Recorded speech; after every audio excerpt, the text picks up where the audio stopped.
나갑니다. 답원에 감옥의 문이 열렸다 되어 있죠? 자, 사도행전 9번 보시면은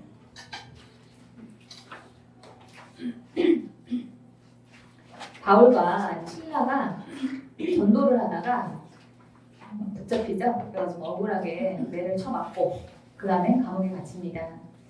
간수가 방에 깊은 감방에 가두고 그들의 발에 착고를 단단히 채웠다. 한밤중이 되어서 바울과 실라가 기도하면서 하나님을 찬양하는 노래를 부르고 있는데 갑자기 큰 지진이 나가지고 감옥의 터전이 흔들렸다라고 하죠. 여러분 이거를 우리는 어떻게 기도에 응용을 해야 될까요? 우리가 실제로 감옥에 갇힌 것은 아니지만 나의 어떤 문제 가운데 처하게 되면은 감옥에 있는 것 같은 그런 마음의 답답함을 느낄 때가 있어요. 자유가 없고 어둡고 마음이 그렇게 할 때 저는 이 부분을 묵상을 하면서 기도를 합니다. 주님 제가 지금 걱정 근심이라고 하는 문제라고 하는 감옥 가운데 처해 있습니다. 제가 주님을 찬양하니까 저의 착고를 풀어주시고 감옥에서 나를 해방시켜주세요. 나를 자유롭게 해주세요. 이런 기도를 합니다. 여러분들이 찬양할 때, 기도할 때 이 부분들을 여러분이 묵상하시고 응용을 하시면서 기도를 하시기 바래요. 이 발에 착고를 단단히 채웠다 그러잖아요. 발을 움직이지 못하게 했다는 거죠. 이 로마는요 아주 철기 문화가 발달한 그런 지역이었어요. 그거는 어둠의 세력들이 끊어진 걸 의미합니다. 자, 수갑이며 착고가 풀렸다라고 하는 것은 이 어둠의 세력들이 끊어진 그런 것을 말하는 거예요. 다윗이 어떻게 기도했는가? 가번에 자신의 사정이 어려울 때면은 이 다윗은 찬양할 것을 결단을 했습니다. 10번에 보시면은 하나님 비정한 무리가 다윗을 고발하는 그때에 나는 하나님의 제단으로 나아가렵니다. 문제가 생기면 무조건 하나님의 기도실로 간다는 거죠. 나를 크게 기뻐하신 하나님께로 나아가렵니다. 하나님 나의 하나님 내가 기뻐하면서 보세요 여러분 이 부조화스럽잖아요. 다른 사람들이 이 다윗을 죽이려고 하고 고발하고 하는 그때 나는 기뻐하겠대요. 그러면서 수은가락에 맞춰서 주님께 감사하겠다. 이 다윗은 아까 제가 말씀드렸던 선수예요. 신앙의 선수. 그러니까 이 문제 가운데서도 하나님께 기뻐하면서 감사했던 거죠. 내 영혼아 어찌하여 그렇게도 낙심하며 어찌하여 그렇게도 괴로워하느냐 자기에게 선포를 하죠. 하나님을 기다려라. 이제 내가 나의 구원자 나의 하나님을 또다시 찬양하는다. 다윗은 진짜 선수입니다. 다윗이 10편 63편 45절 이게 뭐냐 유대왕에서 도망 다닐 때잖아요. 사울 왕이 죽이려고 다닐 때 여러분 이 한나라의 대통령이 저를 죽이려고 탄다고 생각을 해보세요. 살 수가 없어요. 그거는 먼저 죽고 말지. 근데 이런 때에 이 생명 다하도록 주님을 찬양하게 돼요. 내가 손을 들어서 주님의 이름을 찬양하랍니다. 기름지고 낯가린 음식을 배불리 먹었듯이 내 영혼이 만족하니 내가 기쁨에 찬 입술로 주님을 찬양하랍니다. 진짜 이 상황과 이런 거 다 떠나서 하나님을 찬양했던 이 다윗을 볼 수가 있습니다. 올라가서 나번에 하나님한테 다윗은 감사한 일이 있을 때면은 찬양을 부르면서 기뻐했습니다. 어느 정도나 기뻐를 했냐면은 바지가 다 내려가도록 그래도 신경 안 쓸 정도로 그렇게 다윗은 춤을 췄어요. 11번 주님의 개가 다윗성으로 들어올 때 사울의 딸 미갈이 창밖을 내다보다가 다윗 왕이 주님 앞에서 뛰면서 춤추는 것을 보고 마음속으로 그를 업신여겼다. 다윗은 사람을 의식하지 않는데 미갈은 하나님보다도 사람을 더 의식을 했던 거죠. 사람의 눈을 더 의식을 했던 거예요. 20절 다윗이 자기 집안 식구들에게 목을 빌어주려고 궁전으로 들어가니 사울의 딸 미갈이 다윗을 맞으러 와서 이렇게 말하였다. 오늘 이스라엘의 하는 임금님이 건달패들이 양아치처럼 그랬다 이런 얘기하는 거죠. 맨살을 드러내고 춤을 추듯이 신하들의 아내가 보는 앞에서 몸을 드러내요. 이 성경에서 몸이라고 하는 것은 성기예요. 우리 이번에 레위기 14장인가 15장인가 보시면은 몸에서 유출병이 났을 때 그런 얘기하죠. 그거는 성기를 말하는 겁니다. 성기를 드러내고 춤을 췄다고 지금 얘기를 하는 거예요. 임금님의 채통이 어떻게 되었겠습니까? 다윗이 미갈에게 대답하였다. 그래서 내가 주님 앞에서 그렇게 춤을 추었어. 주님께서는 그대의 아버지와 그의 온치만 있는데도 그들을 마다하시고 나를 뽑으셔서 주님의 백성 이스라엘을 다스리도록 통치자로 내려주셨어. 다윗은 원래는 왕이 될 수가 없는 그런 상황이었습니다. 이미 사울 왕이라고 하는 존재가 있고 사울 왕의 큰아들 요나단이 있었잖아요. 그런데 하나님께서 이 사람들을 다 물리시고 다윗을 왕으로 세우셨죠. 자, 그러니 나는 주님을 찬양할 수밖에 없어. 나는 언제나 주님 앞에서 기뻐하며 뛸 것이오. 이 다윗에게는 하나님을 찬양할 분명한 이유가 있었던 거예요. 우리도 여러분 하나님을 찬양할 그런 분명한 이유가 나에게 있어야 해요. 내 인생 가운데서 하나님을 찬양할 수밖에 없는 그런 분명한 간증이 있어야 됩니다. 그게 없으면 그 간증을 여러분이 스스로 만들어내셔야 되겠죠. 자, 22절에 내가 스스로 보아도 천한 사람처럼 보이지만 주님을 찬양하는 일이라면 이보다 더 낮아지고 싶소. 그래도 그대가 말한 그 여자들은 나를 더욱더 존경할 것이오. 자, 위로 올라가서 다음 보겠습니다. 주님을 찬양할 때의 방법. 첫 번째, 노래를 잘하고 못하는 거는 신경을 쓰지 마세요. 어떤 분들은 자기가 음치라는 이유로 소리를 크게 안 내면서 하시는 분들이 계세요. 다른 분들하고 찬양을 할 때. 근데 여러분 하나님께서는 우리가 노래를 잘하고 못하는 거 신경 쓰지 않습니다. 이 노래를 잘하고 못하고 하는 것도 이 두개골의 그런 어떤 구조라고 해야 되나? 얼굴의 구조하고 연관이 돼 있다고 하더라고요. 목소리가 나는 게 몸의 구조하고 연관이 있대요. 하나님께서 그렇게 박치 그리고 안 좋은 목소리가 나게 우리를 만드신 거잖아요. 어떻게 보면 저는 그거는 이 노래 잘하고 못하고는 그런 어떤 그 신체적인 구조 이런 것도 큰 연관이 있다고 생각을 하는데 하나님께서 우리한테 여러분 그런 몸을 주셨어도 하나님 찬양밖에 원하시잖아요. 그렇기 때문에 그런 거에 신경 쓰지 마시고 입술을 열어서 큰 소리로 찬양을 하시기 바랍니다. 이번에 마음이 열리는데 목표를 두고 가사에 온 정신을 집중을 해야 된다. 뭘 하든지 간에 몰입이 중요해요. 그래서 찬양을 하기 전에 나의 몰입을 방해하는 것은 뭔지를 먼저 체크를 해보세요. 여자분들 뭐 화장실도 가고 싶고 그다음에 뭐 애들도 챙겨야 되고 이런 일들 있잖아요. 이런 것들 미리 다 해놓고 찬양을 준비를 하고 그다음에 몰입이 바로 되게 하셔야 돼요. 그리고 내가 찬양할 시간이 됐는데 몰입이 잘 안 돼. 그러면은 손을 들고 눈을 감고 하면서 그냥 이렇게 찬양을 해보세요. 그럼 몰입이 훨씬 잘 됩니다. 그러니까 중요한 거는 내가 찬양을 요이 땅 하고 그 시작하는 그 순간부터는 나는 분명하게 몰입에 들어간다고 생각을 하셔야 돼요. 찬양하는 시간이니까 이러면은 여러분 절대 몰입도 안 되고 하나님의 응답을 받기도 어렵습니다. 우리가 예배를 드릴 때 찬양하는 시간을 한 15분, 20분 정도 하잖아요. 그때 그 시간을 내가 놓치게 되면은 그 예배는 그냥 실패한 예배로 들어갈 가능성이 되게 많아요.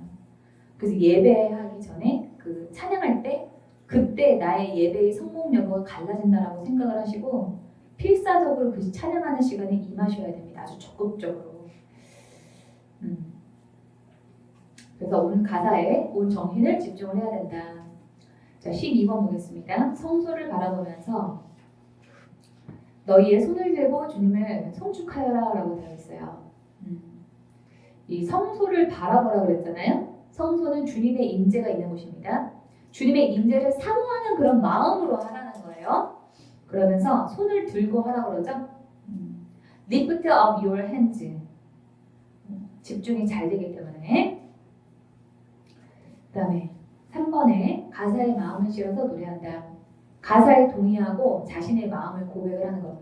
부르신 곳에서 나는 예배, 주님이 계신 곳 그곳에서 나는 주님을 예배합니다. 이러면서 동의하면서 찬양을 하라는 거예요. 13번 보시면 고린도전서 14장 15절. 나는 영으로 참여하고 또 깨친 마음으로도 참여하겠다 하죠. 이 깨친 마음이라고 하는 거는 내가 이성적으로 동의를 한다는 거예요. 내 생각으로 그 가사에 동의를 하면서 찬양을 하겠다라고 말하고 있는 거예요. 103편 1절 내 영혼아 주님을 찬송하라. 마음을 다해서 하라고 하잖아요. 마음 다해서. 마음을 들이지 않으면 그건 찬양이 아니에요. 노래집이나. 그 다음에 에베소서 시와 참여 신령한 노래로 서로 화답하며 여러분의 가슴으로 주님께 노래하며 찬송하십시오. 가슴으로, 마음으로. 그래서 기도할 때 생각으로는 그 가사에 동의하면서 마음으로는 자꾸 주님을 내가 느끼려고 하면서 그렇게 하셔야 된다는 거예요. 4번에 찬양을 할 때 주님의 음성을 들으려고 하셔야 됩니다. 주님의 음성을 듣는 시간은 기도하는 시간만 있는 게 아니에요. 찬양할 때도 주님께서 많이 말씀을 하십니다. 저는 주일날 예배 드릴 때 찬양할 때 이미 그 응답을 막 받아요. 제가 어느 날 찬양하러 이제 주일날 여기 교회 세우기 전에 주일날 예배를 봤는데 한 20분 정도 찬양을 했거든요. 그런데 제가 그때 가장 큰 고민이 뭐였냐면은 저희 아빠 건강하시는 거하고 부모님 부양하는 그런 문제였어요. 그래서 막 찬양을 하고 있는데 제가 주님한테 그게 평소에 했던 그냥 그 고민들인 거지 그날따라 주님 이거 문제 어떻게 해요? 하는 그런 타이밍이 아니었어요. 그런데 제가 막 찬양하고 있는데 주님이 저한테 그러는 거예요. 너 지금 그거 이렇게 고민하고 있지? 그 문제는 고민하지 마라. 주님께서 이렇게 말씀을 해주시더라고요. 그래서 여러분들이 찬양에 막 집중하고 있으면요. 내가 지금 당장 주님한테 구하지 않았지만 평소에 고민했던 것들을 하나님께서 응답해 주시는 것을 경험하는 날이 있을 거예요. 그러려면 반드시 찬양할 때 몰입을 하셔야 되고 두 번째는 내가 하나님의 음성을 들으려고 하셔야 됩니다. 이렇게 하나님의 음성을 듣고 응답을 받는 그런 시간인데 찬양할 때 이렇게 주변에 보면은 막 핸드폰질하고 있고 어떨 때는 찬양하면서 조는 분도 있어요 옆에서. 그러면은 마음이 너무 안타까워요. 물론 뭐 안 오는 것보다 낫겠지만 그 시간에 이왕 왔으면은 하나님한테 집중하면 내가 생각하지 못한 그거 이렇게 크고 비밀한 일을 응답을 받을 수가 있는데 그거를 놓치고 있구나 하는 생각에 옆에 가가지고 내가 말해줄 수도 없고 너무 답답한 거예요. 여러분들 그 시간을 놓치지 마시고 응답을 꼭 받으시기 바랍니다. 자, 14번 보겠습니다. 우리를 치러온 저 대군을 대적할 능력이 우리에게 나고 여호수아 맛이 아까 그렇게 기도했죠. 어찌할 바도 알지 못하고 이렇게 주님만은 바라보고 있을 뿐입니다. 하면서 이 13절에 보시면은 주님 앞에 나와 서 있었다. 응답을 기다리고 있었다는 거예요. 그런 마음으로 간절하게 기도하고 응답을 기다리고 그렇게 하고 있으니까 그때 바로 그때 제가 아까 우리 뜬금없이 하나님한테 물어보지 말고 하나님을 계속 주님을 생각하고 하루를 어떻게 보내보시라고 그랬죠? 그럼 응답이 더 잘 내릴 거라고. 그런데 그때 하나님의 응답을 기다리고 나와서 서 있는데 그때 마침 회중 가운데 아하시라는 레위 사람이 있었는데 그에게 주님의 영이 내리셨다고 그러잖아요. 그래서 아하시는 이렇게 얘기합니다. 우리는 전쟁에서 이길 거니까 너네들은 두려워하지 말라고 그렇게 응답을 하나님께서 말씀하셨다는 거예요. 위에 올라가서 5번 성경이 권하는 찬양과 기도에서는 손을 모으지 마세요. 우리 어렸을 때 주일학교에서 보면 기도할 때 손을 모으고 막 기도하라고 가르쳐주잖아요. 이 방법은 성경에 하나도 나와 있지 않아. 자, 두 손 꼭 모으고 없어 성경에. 성경에서는 손을 들고 하라고 합니다. 손을 들고 손뼉을 치거나 손을 들고 받으려고 하는 자세로. 성경에서 기도하는 자세는 두 가지예요. 손뼉을 치고 그 다음에 손을 들고 받으려고 하는 자세로 기도를 하셔야 됩니다. 우리가 이 손을 이렇게 모으고 있잖아요. 시선이 손으로 가. 그러면은 손에 각질이 있네. 손에 뺏겼네. 그리고 여자들은 매니큐어를 받잖아요. 매니큐어 좀 새로 해야 되겠다. 또 까졌네. 손에 이렇게 관심이 가게 됩니다. 제가 해봐서 알아요. 그래서 이 손에 계속 관심이 가니까 그냥 무조건 손 들고 하세요. 받으려고 하는 이런 자세로. 그 다음에 15번 보겠습니다. 너희 모든 나라들아 손뼉을 쳐라. 기뻐하며 하나님께 외쳐라. 찬양할 때 손뼉 치라고 하는 거죠. 그 다음에 10편 133편 2절 성수에서 여러분의 손을 높이 들고 여호와를 찬양하십시오라고 성경에서 분명히 써놨잖아요. 찬양할 때는 반드시 손을 들고 하시기 바랍니다. 은혜 받고 싶으면 손을 들고 하세요. 자, 우리 히브리서 11장 1절 믿음은 바라는 것들의 확신이요. 그러니까 내가 바라긴 해. 근데 아직 보이지는 않아. 근데 줄 걸 알아. 그게 바로 믿음이라는 거죠. 보이지 않는 것들의 증거입니다. 선조들은 이 믿음으로 살았기 때문에 훌륭한 사람으로 인정받았습니다. 믿음으로 우리는 세상이 하나님의 말씀으로 지어졌다는 것을 깨닫습니다. 하나님의 말씀 한마디면은 이 세상이 다 만들어진다는 거죠. 보이는 것은 나타나 있는 것에서 된 것이 아닙니다. 제가 하나님한테 왜 이렇게 손을 들고 이렇게 손을 사용해서 찬양하고 기도하는 게 왜 중요하냐고 물어보니까 하나님이 저에게 이 말씀을 주시더라고요. 아직 주진 않았지만 받으려고 하는 자세로. 하나님이 내 눈에 보이는 건 아니지만 바라는 그런 자세로 해야 된다고 하면서 하나님이 저에게 이렇게 이 히브리서 말씀을 주셨던 겁니다. 다음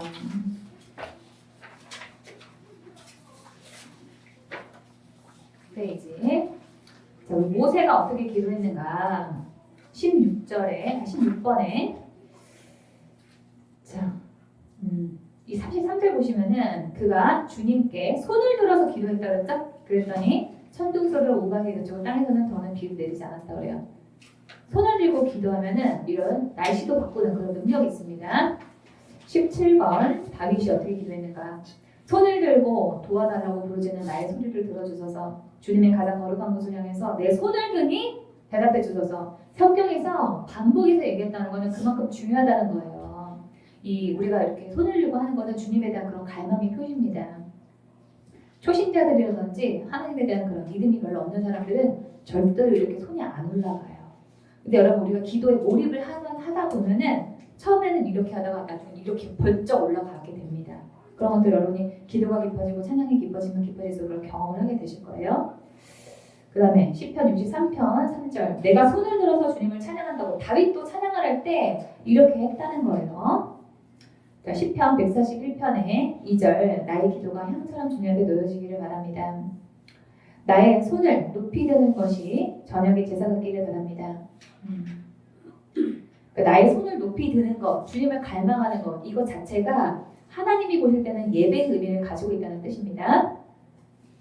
18번, 자, 10편에 다른 저자들은 또 밤새도록 지칠 줄 모르고 손을 내리지 않았대요. 그러니까는 이 성경에서는 손을 올리는 이거 자체만으로도 기도하는 걸로 해석을 했다는 거예요.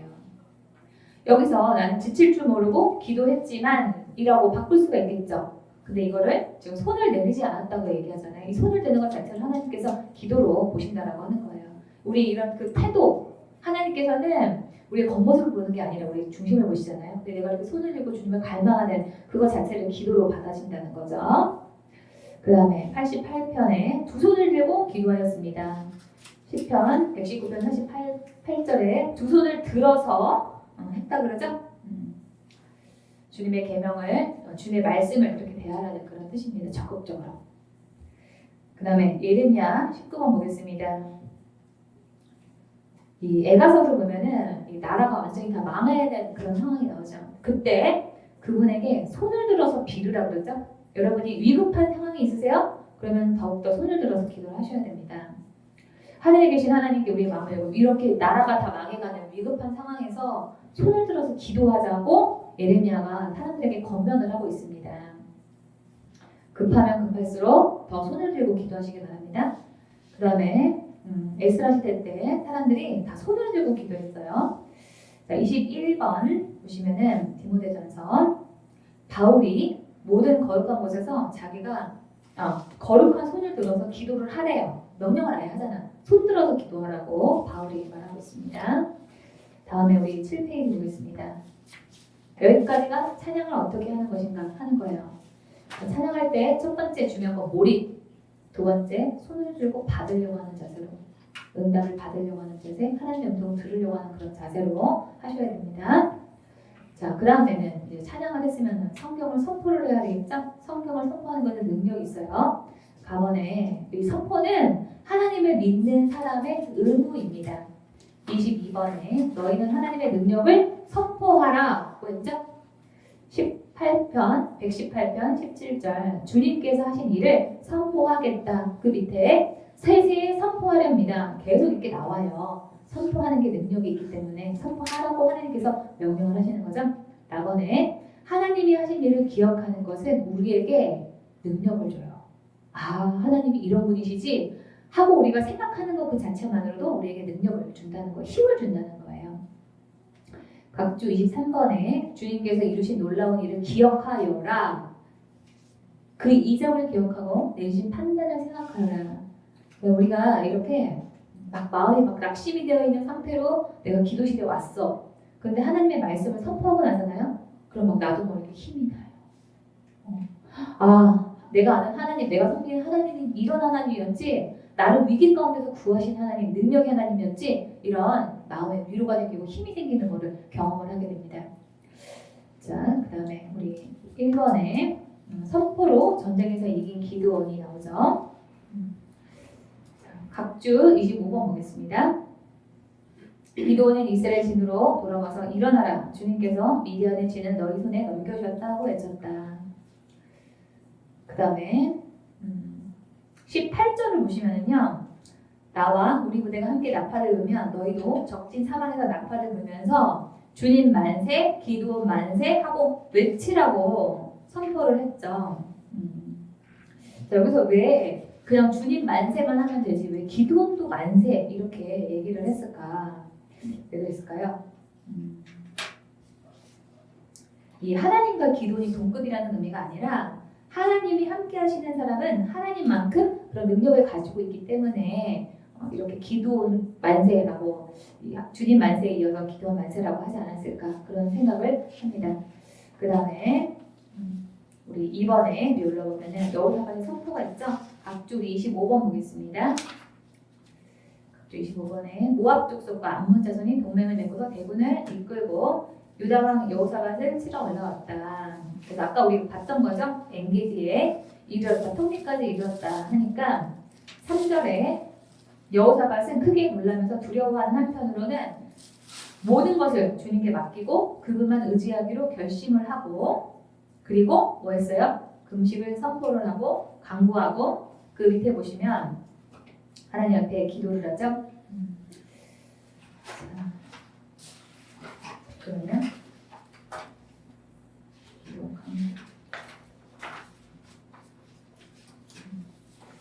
여기 보시면은 4절 전에 보시면 금식을 하라고 선포를 하죠.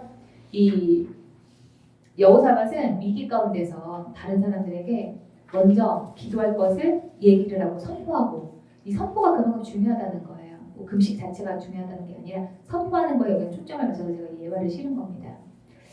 자, 우리 다음 페이지 보겠습니다. 4번에 다윗의 선포 각주 우리 27번 내 혀로 주님의 의를 선포하겠습니다.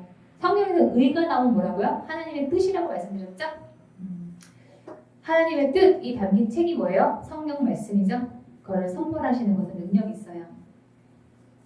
그래서 시편에 보면은 계속 이 다윗이 내 영혼아 잠잠히 하나님만 기다려라 선포를 하죠. 내 희망은 하나님께만 있다. 나는 흔들리지 않는다 하면서 막 선포를 큰 소리로 하는 것을 볼 수가 있어요. 그래서 우리도 마음에 막 낙심이 되고 이럴 때 여러분이 이 다윗의 이 구절도 있죠. 시편 62편, 108편 이런 것들 이거를 계속 입으로 소리를 내보세요. 그런 능력이 있습니다. 얼마 전에 제가 그 우리 노한 집사님께서 올려주시는 그 주님의 음성 그 책을 보니까 있잖아요. 계속 입으로 말을 하라고. 그것이 우리에게 능력이 있기 때문에. 자, 라번의 시편 기자의 선포 보겠습니다. 28번에 내 영혼아 내가 어찌하여 그렇게 낙심하냐 어찌하여 그렇게 괴로워하느냐 너는 하나님을 기다려라. 내가 나의 구원자 나의 하나님 끝까지 찬양하단다. 또 밑에 보면 선포하며 찬양할 거다. 이렇게 얘기를 하죠. 자, 그 다음에 제가 해보니까요. 이렇게 기도하기 전에 찬양을 오랫동안 하는 것보다 찬양은 어느 정도 하고 그 다음에 성경 말씀을 읽게 되잖아요. 그러면은 기도에 몰입이 더 쉽게 됩니다. 찬양만 노래하는 것보다 찬양하고 성경 읽고 그 다음에 기도하고 성경을 읽을 때는 가능하면 소리를 내서 읽으라고 제가 묵상을 가르쳐드릴 때부터 말씀을 드렸을 거예요. 3번에 감사는 기도의 문을 열어준다 라고 했습니다. 그래서 우리가 감사를 먼저 하셔야 돼요. 왜? 기도의 문을 열어주기 때문에. 그래서 제가 찬양하고 선포하고 그 다음에 기도를 할 때 간구기도부터 하지 말고 감사부터 하는 그 이유가 있어요. 가번에 우리는 하나님의 성품에 맞추어서 기도를 해야 됩니다. 1번에 긍정적인 하나님. 자, 각주 29번 보겠습니다. 우리 조진희 성도님 읽어주세요. 감사는 긍정적인 생각의 결과라서 부정적인 생각을 하면 감사가 나올 수 없다. 감사할 만한 조건이 되고 환경이 내 뜻대로 되어서 감사하는 것이 아니라 긍정적인 생각에서 감사가 나온다. 우리 내면에 무슨 일이 있어도 감사하겠다는 태도가 감사할 것인가 불평할 것인가를 결정하는 것이지 상황이 결정하는 것이 아니다. 긍정적으로 생각하는 사람은 어떤 환경이 있더라도 감사하고 부정적으로 생각하는 사람은 아무리 완벽한 환경이 있더라도 불평할 것이다. 네, 그래서 우리가 그 기도를 할 때도 하나님의 성품을 생각하면서 그 성품에 맞춰서 기도를 해야 된다는 거예요. 자, 왜 하나님께서는 모든 게 다 긍정적일까? 모든 게 다 가능하시니까, 그렇죠? 각주 우리 30번 보겠습니다. 모세가 되물었다. 이 사람들이 나 고기 좀 먹고 싶다. 광야에서 이렇게 요구를 하는 거예요. 그래서 모세가 되물었다. 저를 둘러싸고 있는 백성의 보행자가 60만 명입니다.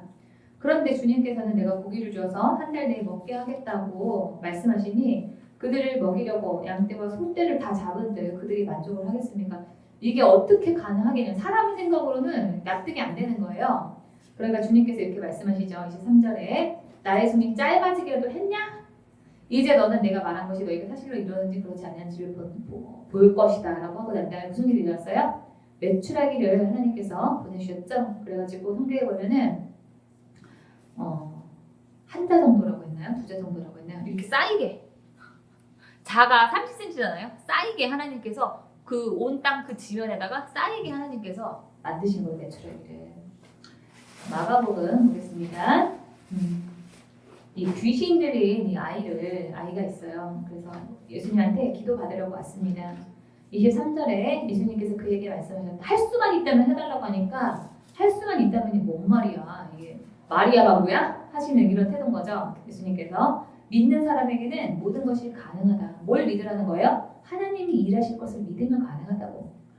마가복음 예수께서 말씀하셨다. 사람에게는 불가능하나 하나님께는 그렇지 않다. 하나님께는 모든 일이 가능하다. 누가복음 또 마리아가 내가 처녀인데 뭔 애를 어떻게 낳아요? 이렇게 얘기하니까 천사가 얘기하죠. 37절에 하나님께는 불가능한 일이 없다. 그 다음에 역대상 보시면은 다윗이 기도입니다. 주님 위대함과 능력과 영광과 승리와 존귀가 모두 주님의 것입니다. 12절에 끝에 보시면 주님께서 만물을 다스리시며 주님의 손에 권세와 능력이 있으시니 사람이 위대하고 강하게 되는 것도 주님의 손에 달렸습니다. 그래서 여러분 하나님 앞에서는 못하는 게 없는 거죠. 제가 이걸 왜 다 읽었을까요? 이거를 여러분들이 문제를 놓고 기도를 하실 때 응용을 해서 기도를 하시면 됩니다. 제가 여러분들한테 우리가 왜 기도가 다 끝나고 나면은 음성 듣기 먼저 하라고 말씀드렸죠? 음성 듣기. 여러분 음성 듣기를 하실 때도 순서가 있어요. 내 문제만 금방 뭐 차 문제만 급해가지고 주님 빨리 이거 좀 빨리 주세요 이렇게 하면은 아무래도 안 되겠죠. 우리가 항상 먼저 해야 되는 거는 기도도 마찬가지로 뭐라든지 주님과 우리의 관계예요.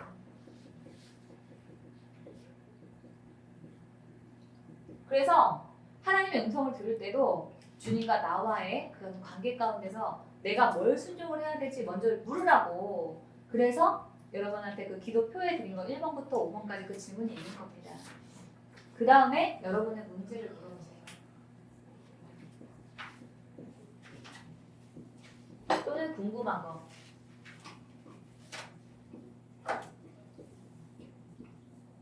물어보시는 거예요. 그 다음에 제가 이 음성 듣기 하고 난 다음에 뭐 하라고 말씀드렸어요? 맞추시는 분에게 선물을 드리려고 했는데 자, 3초 시간을 1, 2, 3 아무도 없어. 어떡하면 좋아. 중보기도 하라고 그랬죠? 기도하고 나면 오늘 중보기도 하는 것도 이제 배울 건데 시간이 될지 모르겠네요. 중보기도 하는 거. 그 다음에 나를 위해서 기도를 한다고 그 다음에 나를 위해서 기도하라고 그랬잖아요. 여러분께서 나를 위한 나의 그 문제를 위해서 어떻게 기도를 해야 될까요? 그것도 여러분들한테 제가 나눠드린 그 표가 있죠. 감사, 회개, 제거 이 기도문이 이제 그걸 응용을 해서 기도를 하시는 거예요.